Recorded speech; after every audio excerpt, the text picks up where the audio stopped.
De volta com o Manhã no Ar, agora são 6h33 e atenção, concurseiros de plantão. Tem concurso aberto com salários de até R$ 6.500. As 208 vagas são para a Agência de Desenvolvimento Agropecuário e Florestal do Estado do Amazonas, a ADAF. E quem tem os detalhes sobre esse assunto é o Fred Rocha, com quem eu volto a conversar. Oi, Fred, também tem vaga para o interior, né? Isso, Adriane, as provas serão realizadas aqui na capital Manaus, também Humaitá, Parintins e Tefé. As inscrições vão até o dia 8 de outubro. Os interessados devem acessar o site www.aocip.org.br. Nesse site é possível, então, fazer a inscrição. São 3 níveis, né? Fundamental, médio e superior. O ensino fundamental, a inscrição é de R$ 50, médio R$ 70 e superior R$ 90. São 208 vagas, eu vou repassar aqui algumas vagas disponíveis de acordo com o cargo que a pessoa vai concorrer. No caso, nível fundamental, tem vagas para auxiliar de fiscalização agropecuária, são 8, motorista 8, motorista fluvial 7. O salário pode chegar aí a R$ 2.297.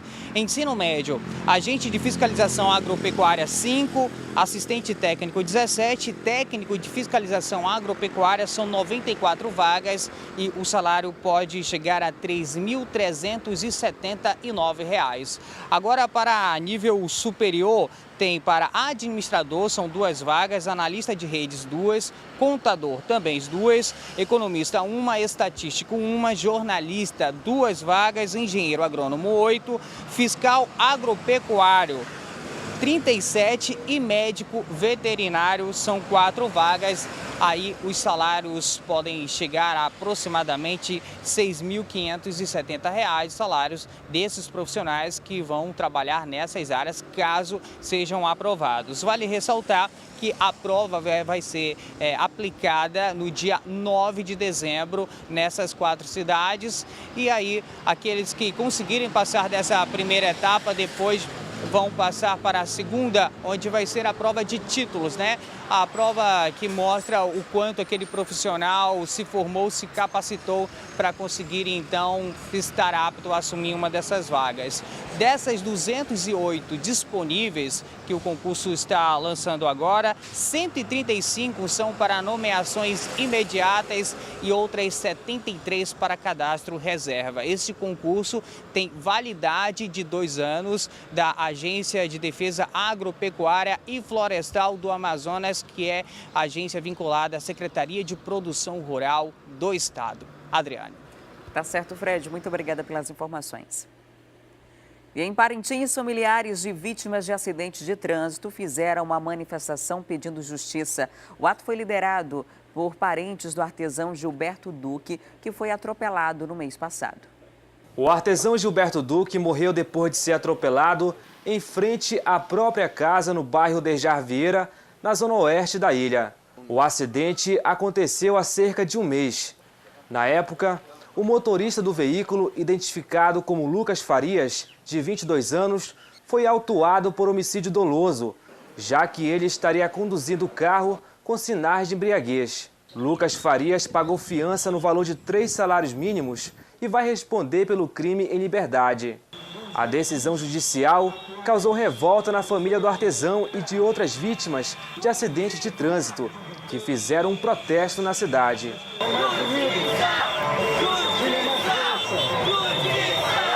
passou em alta velocidade, quase ele mata o filho do vizinho lá na frente. Se ele não pulasse para a grama, ia ser o filho do vizinho, porque ele não parou. Ele tinha como parar o carro, ele estava embriagado, e todo lá na delegacia sabia disso.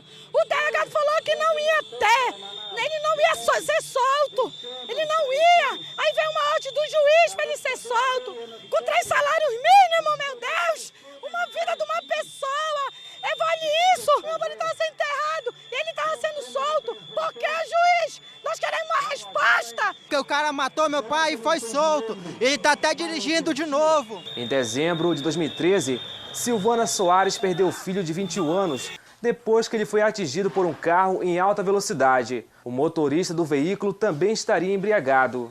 4 anos e 8 meses eu esperando, a justiça nunca me deu uma resposta. Só quero justiça para ele porque ele tem dinheiro. Não é justo. Eu quero justiça, só justiça que eu quero. O preço da vida do meu filho foi 6.780, que foi quanto ele pagou para ele estar liberto. Ele está no convívio da família e eu sofro pela perda do meu filho. Eu só quero justiça, muita justiça.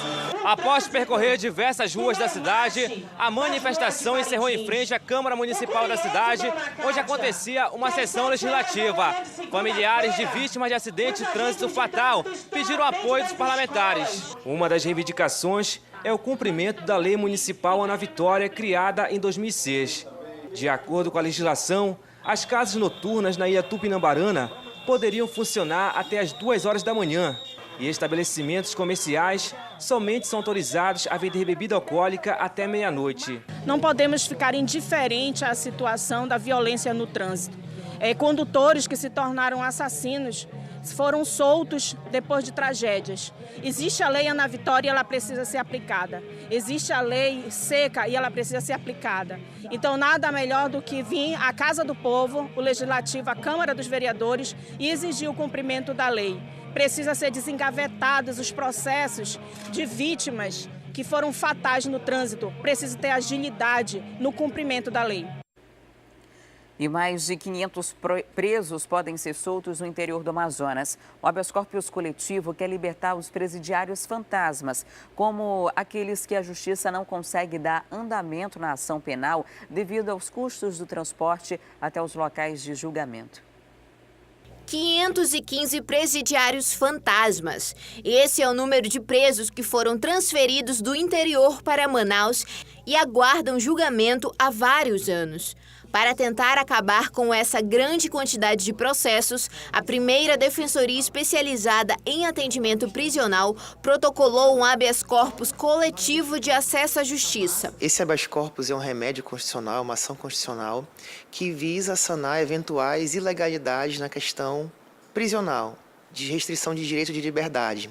Ainda de acordo com o defensor, nos atendimentos feitos nos presídios foram constatadas violações de direitos fundamentais, como o acesso ao julgamento. Os presos vieram e os processos ficaram, mas muitas vezes não houve comunicação da unidade prisional para a vara. Muitas vezes a vara não comunicou a defensoria, muitas vezes a defensoria não atuou, às vezes o Ministério Público não identificou. Então, são situações que aconteceram que gerou essa situação hoje. A previsão é de que o habeas corpus seja julgado e aprovado ainda este mês pelo Tribunal de Justiça do Amazonas. Com isso, os presidiários vão receber uma sentença de acordo com cada crime cometido. E o Tribunal de Justiça do Amazonas informou que o pedido de habeas corpus já foi distribuído para a 2ª Câmara Criminal e a relatora vai ser a desembargadora Nilza Abreu, que deverá analisar e decidir sobre os pedidos apresentados pela Defensoria Pública. E o leilão da Eletrobras foi adiado para depois da eleição. Ele estava previsto para o dia 26 deste mês. E uma emenda do senador Eduardo Braga excluiu a empresa do programa de desestatização do governo Temer. A concessão ocorrerá depois da conclusão das obras que interligam todos os municípios do estado do Amazonas ao Sistema Interligado Nacional. O adiamento é resultado de um acordo para que o projeto de lei da Câmara que viabiliza a privatização das distribuidoras da Eletrobras seja apreciado em plenário pelos senadores em 9 de outubro, após o primeiro turno das eleições.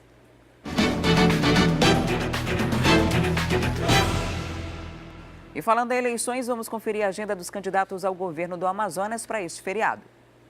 O candidato amazonino Mendes, da coligação Eu Voto no Amazonas, faz viagem ao interior do estado. Berg, da UGT, candidato do PSOL, segue em viagem em Santa Isabel do Rio Negro. Davi Almeida, da coligação Renova Amazonas, não divulgou a agenda.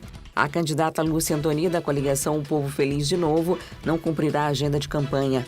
Omar Aziz, da coligação Amazonas com Segurança, não divulgou a agenda. O candidato Sidney Cabral, do PSTU, não divulgou a agenda. O Wilson Lima, da coligação Transformação por um Novo Amazonas, faz caminhada no município de Rio Preto da Eva pela manhã.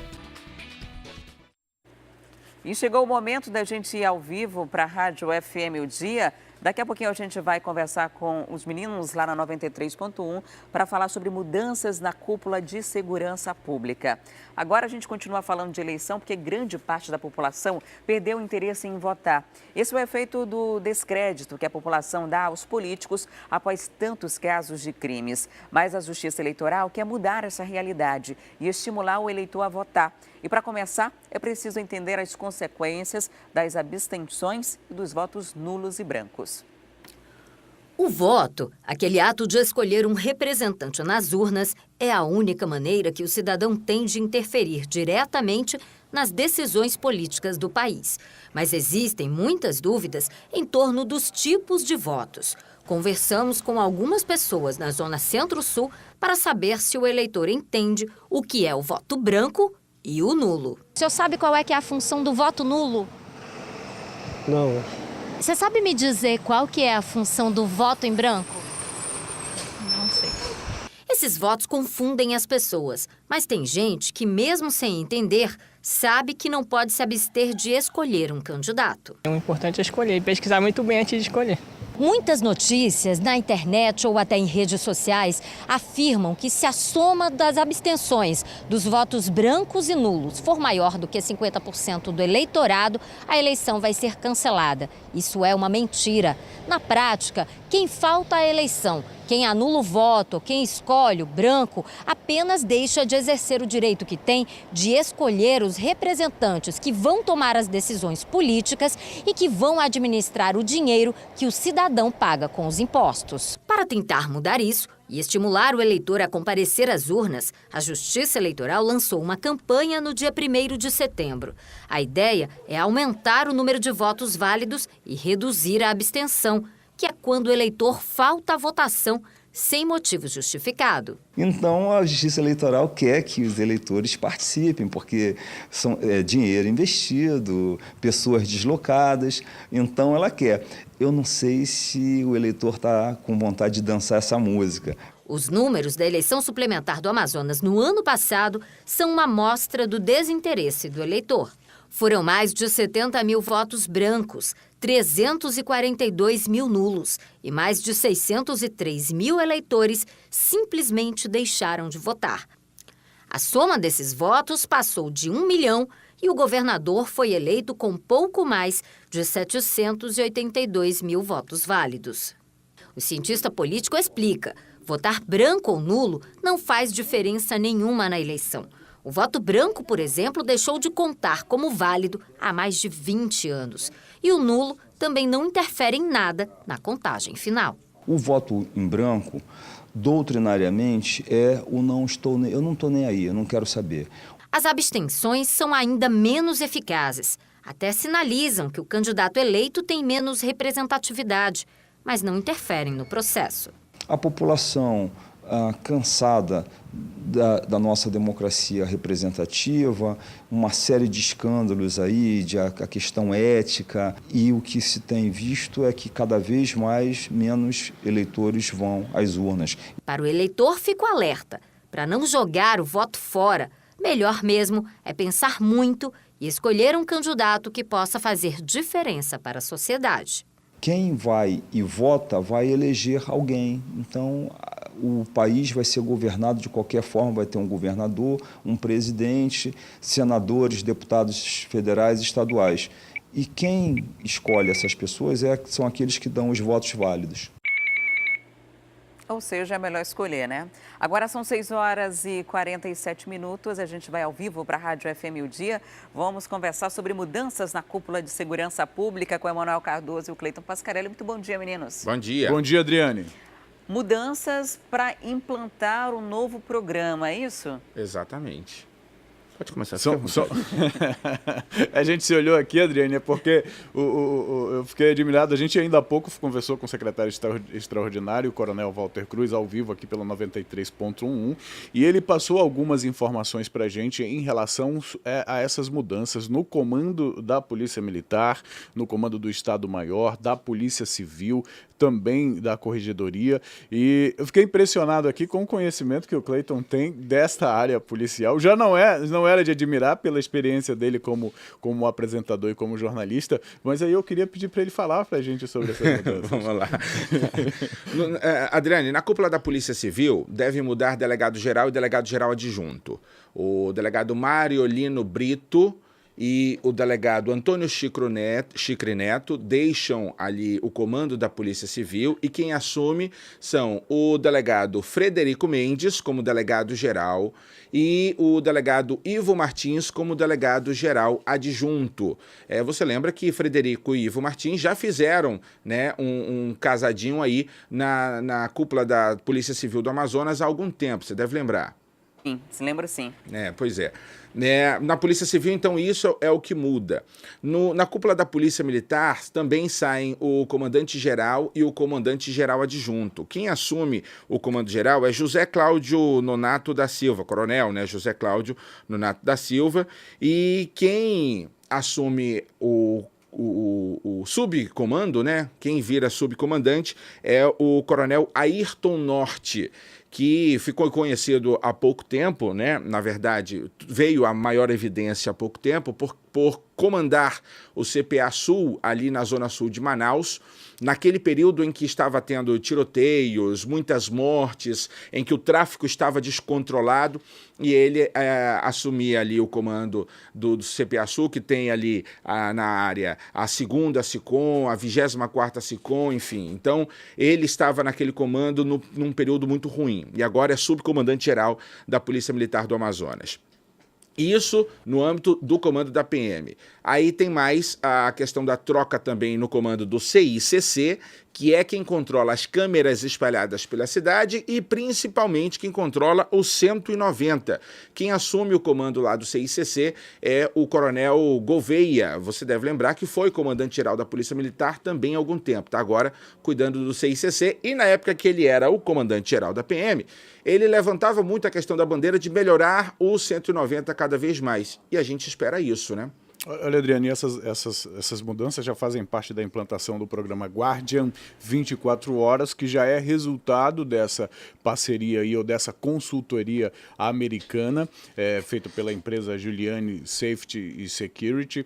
O secretário extraordinário, coronel, falou ainda há pouco para a gente aqui também de mudanças que devem ocorrer também no âmbito operacional, no sistema prisional, e ele fala de ressocialização, de programas e ações de ressocialização dos presos, do trabalho integrado, tanto da atuação das polícias, no suporte à atuação também da Secretaria de Administração Penitenciária. Então essas áreas também devem sofrer algum tipo de alteração, algum tipo de ações já como resultado da implantação desse programa, desse projeto de segurança, Adriane.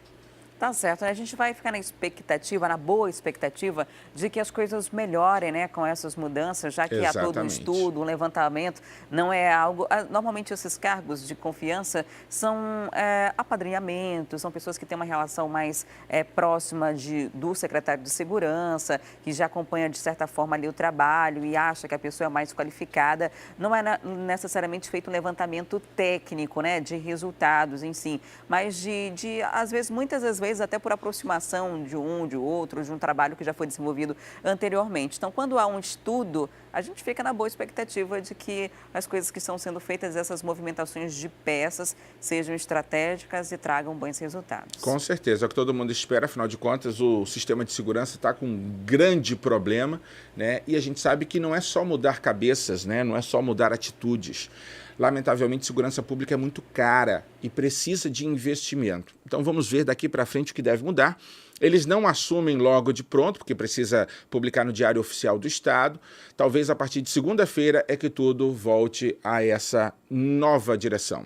Tá certo. Muito obrigada, meninos, pela participação. Um bom feriado para todo mundo aí que está ouvindo e para vocês. Obrigado, bom dia. E até amanhã. Até amanhã, Adriane. Bom feriado para você também. E nós vamos estar trabalhando assim como você, né? Mais tarde na telinha, né? Exatamente. Ótimo 10 para as dia. 11. Tudo de bom, bom dia. Até amanhã. Até amanhã. Tchau, tchau. Tchau. E daqui a pouco a gente traz o que funciona e o que não funciona durante esse feriadão. E ainda, produtos rurais ganham as prateleiras dos supermercados de Manaus. Bom para o produtor rural e para quem consome alimentos cultivados aqui. Assim como o Ednei, mais de 4.500 famílias estão sendo beneficiadas com o balcão de agronegócios. De janeiro até julho desse ano, já movimentou mais de R$ 2,5 milhões. Eu volto já, não saia daí.